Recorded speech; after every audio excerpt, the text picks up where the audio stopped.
Why are US citizens so opinionated on the Mexican border? Why do some claim it's an invasion? I've been in trades for 20 plus years in Texas and Oklahoma and have personally worked with many undocumented immigrants.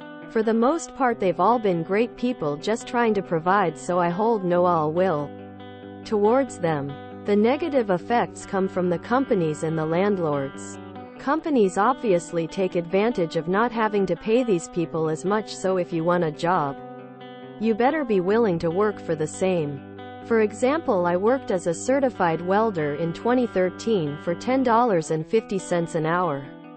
Also, if a town has an influx of people, landlords tend to take advantage as well, obviously. At the moment, my wife's company, based in Oklahoma, is 88% undocumented. She had to change positions due to the language barrier. Again, not something we're upset about, it just highlights that there are some issues. Just seems like it's the wealthy taking advantage of everyone, really. So I feel that's the reason nobody is addressing the issue at hand. Money and greed. In a perfect world, government will study the economy and health of cities to figure out how many people they need and can accommodate. By policing the flow of immigration, a country can make sure they are bringing in people with valuable skills the economy needs. They will then be able to determine the amount of asylum seekers the country can absorb into the system and still be able to take care of them. You hear from border agents that a lot of illegal crossers are preyed upon by cartels. If that's the money they pay to cross or the work they are forced into once they cross. On the other hand, a lot in the media focuses on drugs and contraband entering through illegal crossings, but evidence suggests more than 90% of drugs are caught at legal crossings, but it would be impossible to know how much is being smuggled at non-legal points of entry. Illegal crossing also hurts legal asylum seekers because now more resources are used to help those people instead of the ones waiting in line legally. I live in Canada and we have allowed a huge amount of legal immigrants into our country over the last couple years. But our government has failed to address the in-demand jobs our economy has with immigration. One example. One family doctor where I live can accommodate 1,000 patients. That means for every 1,000 immigrants we need one new doctor. But we aren't doing that. Now we have a doctor's shortage. You could also look at housing. Let's say 4 immigrants live in one house. Now we need 250 houses for every 1,000 immigrants. But we didn't bring in skilled labor to build these extra homes, and now we have a housing shortage. If done responsibly, immigration is great for the health of a country, but if done irresponsibly, it can hurt everyone. I think if Canada would have brought in more skilled workers in areas of need, it could have led us to bring in even more asylum seekers, because we would be healthier economically to support those in need. With illegal immigration, the government isn't able to control any of this because they aren't able to police who comes in and who doesn't. This unlimited supply of illegal workers suppresses wages for everybody. There are entire industries that use mostly illegal labor so that they can pay them less than Americans and subject them to dangerous working conditions. If this supply of illegal labor was not available, these employers would have to hire Americans and pay them a lot more. This would improve conditions for the poorest Americans tremendously. One thing to remember about US politics. When a problem is not fixed, it means someone is making money off it. Somebody likes the supply of cheap labor. Somebody is also complaining about the problem while doing nothing in order to get people to vote for them. Okay, I voted for Biden, and am a registered Democrat.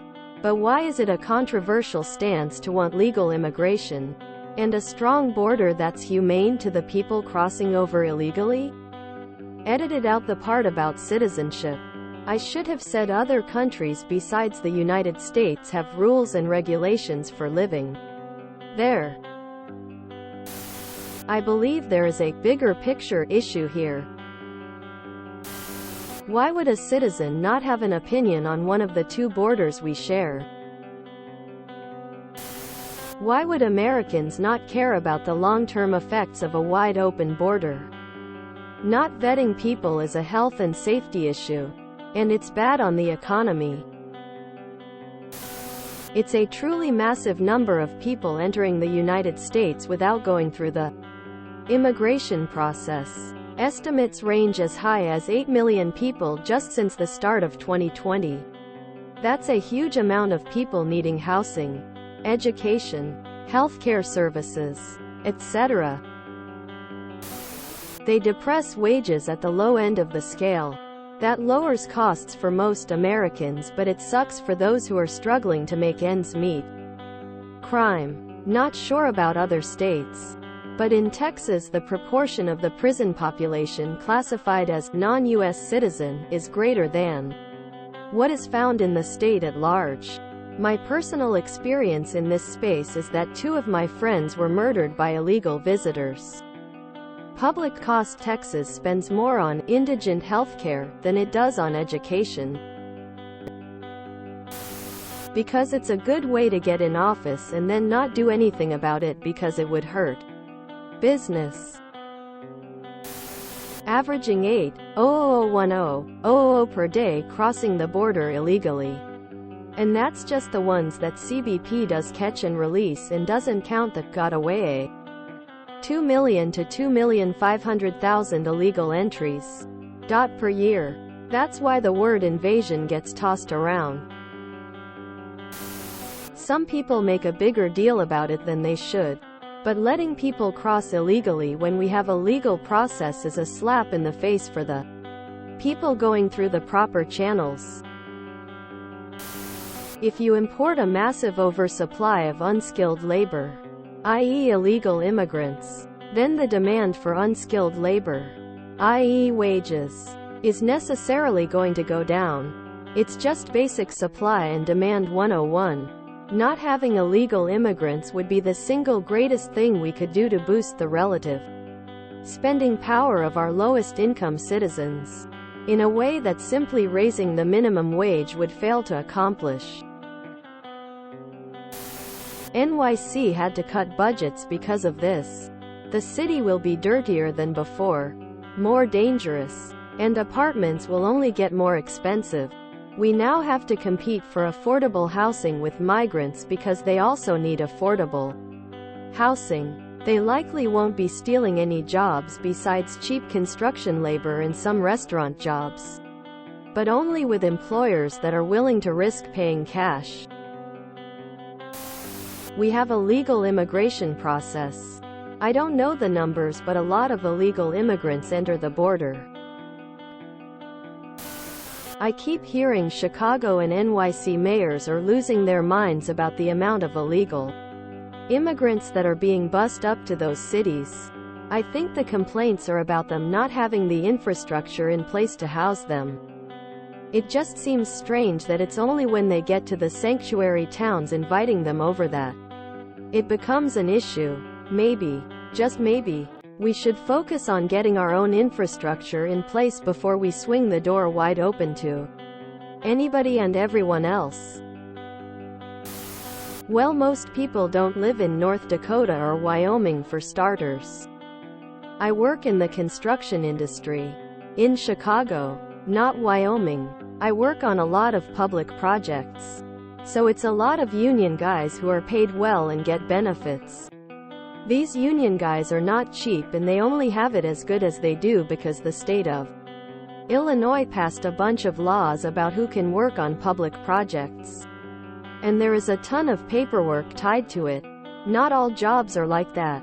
If there are a large number of people who are willing to do labor for much less money and no benefits, it definitely has an effect. The population of El Paso is less than 1 million. There are millions of illegal crossings per year.